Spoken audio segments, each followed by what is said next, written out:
lupang hinirang. Bayang magiliw, handa, awit. Bayang magiliw, perlas ng silanganan, alab ng puso, sa dibdib mo'y buhay. Lupang hinirang, duyan ka ng magiting, sa manlulupig, hindi ka pasisiin, sa dagat at bundok, sa simoy at sa langit mong bughang, may dilag ang tula at awit sa pagdayang minamahal. Ang kislap ng watawag mo'y tagumpay na nagniningning, ang bituin at araw niya kailan pa may di magdidilim. Lupa ng arang ang luwalhati pagsinta, buhay ay langit sa piling mo. Aming ligaya ng pag may mga api, ang mamatay ng dahil sa'yo. Panatang makabayan, iniibig ko ang Pilipinas, aking lupang sinilangan, tahanan ng aking lahi. Kinukupkop ako at tinutulungang maging malakas, masipag at marangal. Dahil mahal ko ang Pilipinas, diringgin ko ang payo ng aking magulang. Susundin ko ang tuntunin ng paaralan. Tutuparin ko ang tungkulin ng isang mamamayang makabayang, naglilingkod, nag-aaral, nagdarasal ng buong katapatan. Iaalay ko ang aking buhay, pangarap, pagsisikap sa bansang Pilipinas. I pledge allegiance to the Bible, God's holy word. I will make it a lamp unto my feet and a light unto my path. I will hide its word in my heart that I might not sin against God. I pledge allegiance to the Christian flag and to the Savior for whose kingdom it stands. One Savior, crucified, risen, and coming again, with life and liberty for all who believes. Magandang umaga po muli sa ating lahat. Tayo muli ngayon ay narito sa ating morning devotion. At panalangin pa rin po ang ating pinag-uusapan hanggang sa ngayon. At natutuwa po ako dahil syempre napag-uusapan natin ito at natututo tayo tungkol sa bagay kung paano dapat manalangin.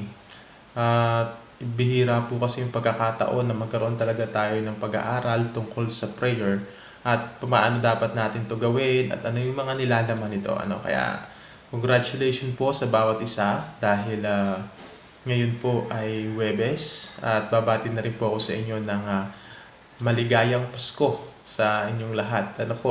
Dahil next week po ata ay sem break na, Christmas break na. So maging masaya po kayo sa inyong simpleng pag-celebrate ng Kapaskuhan dahil sa nangyaring pandemya. Mabuti po ang Panginoon dahil nakapag-celebrate pa rin tayo. Kung anong meron tayo ngayon, ipagpasalamat natin sa Panginoon sapagkat siya ay Diyos na mabuti. Bago po tayo magsimula, tayo po muna ay manalangin. Father God, sa umaga po na ito, kami po'y lumalapit muli sa iyo ng may pagpapakumbaba na ikaw ang Diyos na magbibigay sa amin ng karunungan at kaunawaan sa aming mga mapag-uusapan. At ang dalangin ko po, Panginoon, ay ang pagkatuto namin ay malagyan namin ng application, Panginoon. Sa pangalan ng Panginoong Hesus, Amen. So, pagpatuloy po natin to, syempre mag-review po muna ulit tayo. Tandaan ninyo, ang ibig sabihin ng prayer ay having fellowship with God. So, ito ay pakikipag-ugnayan sa Diyos at hindi lang to basta pakikipag-usap, isang ritual o isang dapat gawain na dapat mong gawin sa specific na oras. Hindi, sapagkat ang prayer ay isang fellowship sa Diyos. Okay?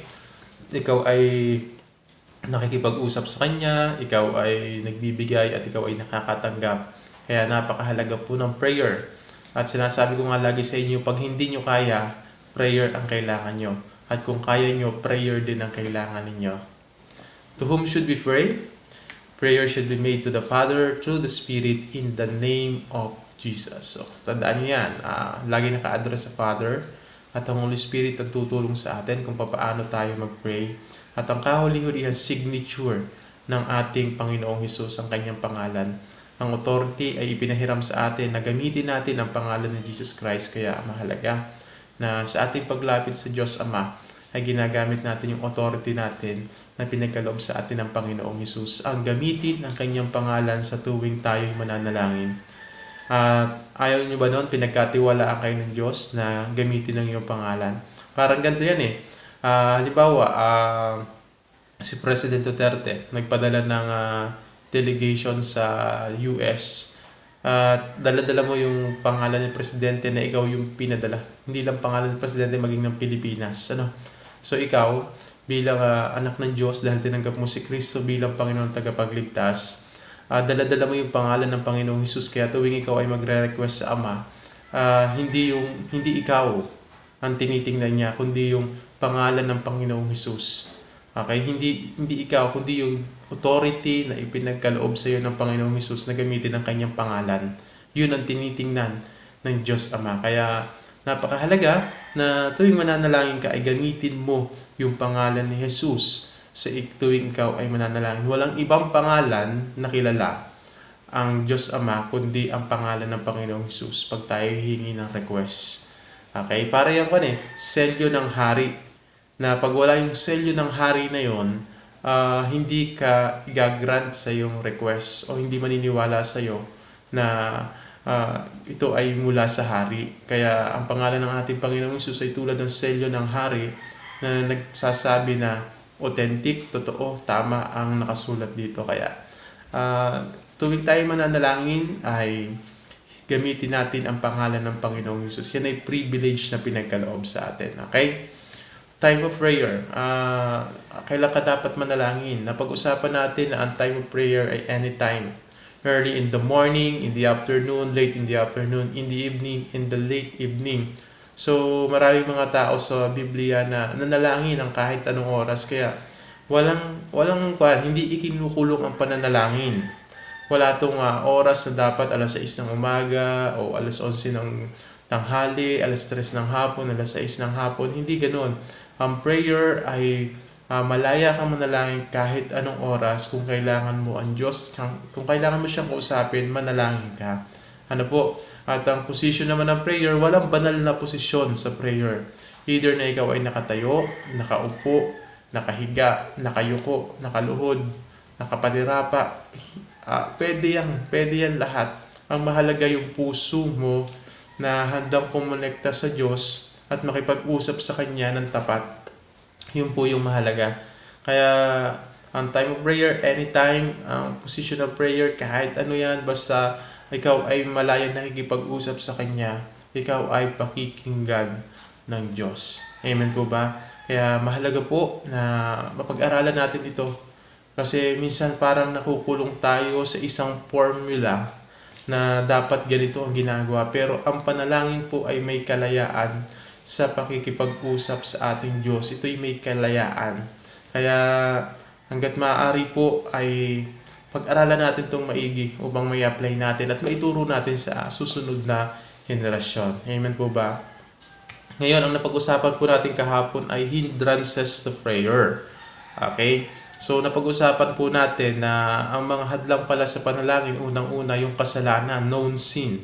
Sabi nga, di ba, ni David na kung ako'y matatagpo ang may kasalanan ay hindi ako pakikinggan ng Diyos. So, ang kasalanan ay nagpapalayo sa atin sa Diyos. Sapagat ang Diyos ay hindi pwede na may kasalanan sa kanyang harapan. Kaya ang kasalanan ang nagpapahiwalay sa atin sa Diyos at ang kasalanan din ang dahilan upang hindi tayo marinig ng Diyos. Kasi pag tayo may kasalanan, ang layo-layo. Ang layo-layo. So, layo natin sa Diyos. Kaya ang kasalanan ay dahilan upang hindi tayo marinig ng Diyos. Pangalawa, insincerity. Hindi tayo tapat sa ating panalangin. Importante pag tayo mananalangin ay hindi tayo nananalangin para magpahanga lamang, kundi nananalangin tayo bilang isang lingkod ng Diyos at inilalapit natin ang pangangailangan ng ating kapwa. O dahil ikaw ay may pangangailangan, lumalapit ka bilang isang anak. Kaya mahalaga na ikaw ay nananalangin na may sinseridad. At pag ikaw ay insincere sa iyong pananalangin, ito'y nagiging hadlang upang hindi ka tugunin ng Diyos. Okay? Ganun lang nangyayari. Pangatlo, yung carnal motives. So, makasariling hangarin. Bakit hindi tayo nakakatanggap ng ating mga hinihingi? Kasi unang-una, ang ating hinihingi ay pansarili. Ibig sabihin pa sa sarili, hindi mo naman kailangan kundi gusto mo lang ipagpahanga. Hindi yan tutugunin ng Diyos. Okay? Kaya tingnan natin, paano ba dapat tayo manalangin kung itong mga hadlang na ito ay naririto. Humingi tayo ng tawad sa Diyos. Humingi tayo ng tawad sa Diyos. At maging kwan tayo, ang prayer natin ay dapat ay specific. Ang prayer natin dapat ay nakalagay din ng purpose kung bakit tayo nagpipray. Kagaya ng prayer ni Hannah, Lord, bigyan niyo po ako ng isang lalaking anak at ang ipagkakaloob niyo po sa akin ay maglilingkod sa inyo. At lumabas sa Samuel. So, ganun, naging specific siya, isang lalaki. Anong purpose? Maglilingkod sa Diyos. So, tayong lahat, ganun din, maging specific tayo at lagay natin yung purpose sa ating prayer. Okay? At ngayon, pang-apat, pag-usapan natin, isa sa mga hadlang upang hindi madinig ang ating panalangin ay unbelief. Sabi sa James 1, chapter 5 to 6, If any of you lacks wisdom, let him ask of God, who gives to all liberally and without reproach, and it will be given to him. But let him ask in faith, with no doubting, for he who doubts is like a wave of sea, driven and tossed by the wind. James chapter 1 verses 5 to 6. Isa sa mga hadlang upang hindi ka madinig sa iyong panalangin ay ang iyong kawalan ng pananampalataya. Sabi sa verse 6 dito, dapat kung ikaw ay hihingi, humingi ka ng may pananampalataya sapagkat kung ikaw ay pabago-bago ng isip habang nagpe-pray ka, ay tulad ka ng isang alon na humahampas sa dalampasigan. Dapat pag nag-pray tayo ay yun alam natin na yun talaga ang gusto natin. Hindi pa bago-bago, Lord, bigyan mo ako ng red na kotse. Ay Lord, sorry, kon pala, blue pala. O sa susunod, Lord, hindi pala kotse, pick up pala. So dapat tiyak ka sa gusto mo. Kasi kung hindi ka tiyak sa hinihingi mo sa Diyos, isa lang ibig sabihin nun, hindi mo naman kailangan yon. Marahil gusto mo lang dahil may nakikita ka. Kaya dapat ikaw ay hihingi sa Diyos na ikaw ay naniniwala, may pananampalataya ka.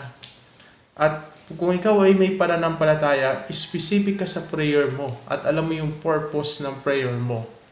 Kaya mahalaga na sa pananalangin, ikaw ay lalapit sa Diyos ng may pananampalataya. Diba sabi sa Hebrews 11:6, He who comes to God must believe that He is God and He rewards those who diligently seek Him. So, ikaw ay lumapit sa Diyos. Di ba sabi doon, it is impossible to please God without faith. Hebrews 11:6 na yon. Kaya, hindi ka makakalapit sa Diyos nang wala kang pananampalataya. Ikaw ay makakapanalangin lamang at makakalapit sa presensya ng Diyos dahil sa iyong pananampalataya. Hindi dahil sa ikaw ay mabait, hindi dahil sa ikaw ay pogi, hindi dahil sa ikaw ay maganda, kundi dahil sa pananampalataya na meron ka na pinagkaloob sa iyo ng Diyos, ikaw ay makakahingi ngayon sa Diyos. Lalapit ka ng may pananampalataya at hindi ka mananalangin ng pabago-bago ang iyong isip. So, ang mga hadlang sa panalangin, di ba, nauna known sin, insincerity, carnal motives, ngayon unbelief, walang pananampalataya ay hindi ka tutugunin ng Diyos. At ngayon, pang-5, satanic activity. So, dito sa satanic activity, may ginagawa ang kaaway para ma-delay o hindi agad natin makuha yung ating hinihingi sa Diyos. So, tingnan natin ito. Mula sa Daniel chapter 10, verse 10 to 13. Suddenly a hand touched me, which made me tremble on my knees and on the palms of my hands. And he said to me, O Daniel, man greatly beloved, understand the words that I speak to you, and stand upright, for I have now been sent to you. While he was speaking this word to me, I stood trembling. Tumayo si Daniel nang nanginginig. So, nakaluhod siya at marahil ito ay nakapatira pa, ay hindi po siya ng anghel, siya ay nanginginig. At nung siya pinatayo, nanginginig pa rin siya. Then he said to me, Do not fear, Daniel, for from the first day that you set your heart to understand and to humble yourselves before God, your words were heard, and I had come because of your words. But the prince of the kingdom of Persia withstood me 21 days. And behold, Michael, one of the chief princes, came to help me, for I had been left alone there with the kings of Persia. Kung mapapansin natin dito, merong nangyari. Itong si Gabriel. Si Gabriel to. Ang sabi ang anghel na to ay nagsabi na dala niya na yung sagot. Pero may hadlang. 21 days siyang nakipagbaka sa Kingdom of Persia. Okay, ito po ay pagpapakita na may labanan tuwing tayo nagpe-pray. At yung 21 days na yon, na nakipaglaban itong anghel na ito, tumulong pa si Michael, the archangel, para lamang makalusot itong anghel na ito. Sabi diyan, Daniel, do not fear. Sabi diyan, from the first day that you set your heart to understand and to humble yourself before your God, your words were heard. Narinig agad ng Diyos. Simula nung siya magpakumbaba at nanalangin sa Diyos, narinig ng Diyos at tinugon agad ng Diyos. Ang problema, nung ipapadala na yung kasagutan, ay hinadlangan naman ni Satanas. At nakipaglaban pa yung anghel na tagapagdala ng mensahe. At medyo na-delay ng 21 days. Pero alam niyo ang kagandahan dito sa kwento ni Daniel na ito. Makikita natin diyan si Daniel na pray without ceasing. Manalangin walang patid, 21 days. Okay? So, makikita natin na minsan may kilos ang kaaway na kung saan nahadlangan ang ating panalangin. Alam niyo, natutuwa po ako sa ating devotion ngayong taon na ito. Sapagkat ang devotion natin ngayong taon na ito ay hindi lamang naka-design para sa estudyante. Ito ay naka-design din sa bawat nakikinig na mga guardians, magulang, teachers, at iba pang mga tao na nakakarinig ngayon ng ating devotion. Kaya kung mapapansin nyo, hindi pang bata ang itinuturo dito, kundi ito ay tinuturo na pangkalahatan. Kung hindi maintindihan ng estudyante ay tuturo ng guardian niya na nagtuturo sa kanya. At alam ko naiintindihan to ng mga guardian na nagtuturo sa kanya. Kung hindi, pwede naman kaming i-chat, Pastor, medyo malabo. Pwedeng pakipaliwanag uli sa amin. So, natutuwa po ako dahil malawak po ngayon ang ating pag-aaral at especially sa ating devotion na ito. Kaya kung mapapansin nyo, ganito ang ating paraan ng pagtuturo ngayon. Kaya tandaan po natin, kung kayo nananalangin minsan delay dahil kumikilos din ang kaaway upang hindi madinig, para isipin mo na hindi na narinig ang iyong panalangin. Pero ang Diyos, sa simula na ikaw ay magpupukumbaba sa kanyang harapan at lumapit ka sa kanya nang may pananampalataya at ikaw ay nanalangin, napakinggan ng Diyos ang iyong panalangin at may sagot na ang Diyos. Tandaan mo, may labanan sa pananalangin. Kaya ikaw ay isang mandirigma kung ikaw ay nananalangin. Pang-anim, domestic problem. So, isa sa mga dahilan upang hindi madinig ang ating pinapanalangin ay dahil sa domestic problem. So, tingnan nyo to. Kaya sabi ko sa inyo, pangkalahatan to 1 Peter chapter 3 verse 7, husbands likewise, dwell with them with understanding, giving honor to the wife as to the weaker vessel, and as being heirs together of the grace of life, that your prayers may not be hindered. Okay? So, actually, ito ay utos sa isang asawang lalaki na bigyan mo ng respeto ang iyong asawang babae sapagkat siya yung tinatawag na weaker vessel. Okay? Pero hindi siya basta weaker vessel, siya kasama mong tagapagmana ng biyaya ng buhay. Okay? That your prayer may not be hindered upang ang iyong panalangin ay hindi mahadlangan. Okay? Ganito yan. Kung may tatay man na nakakarinig sa akin ngayon, ang pag-ibig mo sa iyong asawa ay magiging daan upang tugunin ang iyong panalangin. Subalit, kung ikaw ay nagiging mabigat ang kamay, ang panalangin mo ay hindi tutugunin ng Diyos. Ganun din sa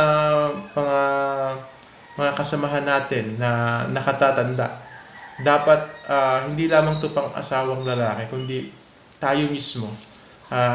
Kung tayo ay mabigat ang kamay, ibig sabihin, hindi naman nambubugbog, ganon. So,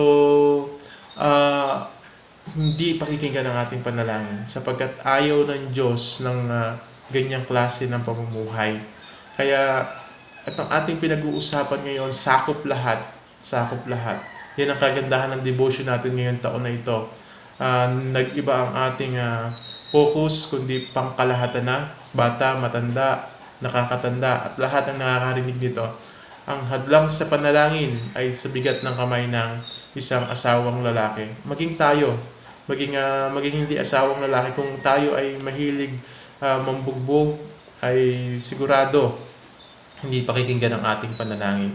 Kaya tandaan ninyo mga anak, mga magulang, mga teachers, sa lahat na nakakarinig nito, ang daming hadlang sa pananalangin, kasalanan, insincerity, carnal motives, unbelief, diba? So, satanic activity, domestic problem, lahat yan nagiging dahilan upang hindi madinig ang ating panalangin.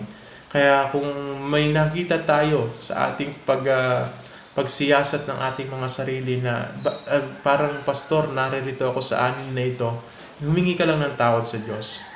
Okay, humingi ka lang ng tawad sa Diyos. At kung may tao kang nagawa ng hindi maganda, humingi ka ng tawad sa kanila. Kalulugdan ng Diyos ang panalangin mo. At the very time na humble ka sa harapan ng Diyos, the very time na magpakumbaba ka sa harapan ng Diyos, ikaw ay narinig ng Diyos at tinugunan ng Diyos ang panalangin mo.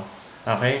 So, ibig sabihin pala, pag ikaw ay may pananampalataya, ay di almost there na yung iyong prayer request. Ginamit mo pa yung pangalan ni Jesus. Okay? At hindi mo pa ginawa itong mga hadlang na ito, ibig sabihin 99.9% na ang prayer request mo. Okay? So, kaunti na lang, igagrant na. Kaya, mahalaga, siyasatin natin ang ating sarili. Napakahalaga po kasi ng paghingi ng tawad pag tayo mananalangin. Humingi tayo ng tawad sa Diyos dahil mahal na mahal tayo ng Diyos. At gusto niyang ibigay yung para sa atin. Minsan lamang, dahil sa mga hadlang na ito, hindi maibigay ng Diyos ang ating hinihingi. Kaya mga anak, mga magulang, mga teachers, mapalad tayo dahil napag-uusapan natin ang tungkol sa panalangin.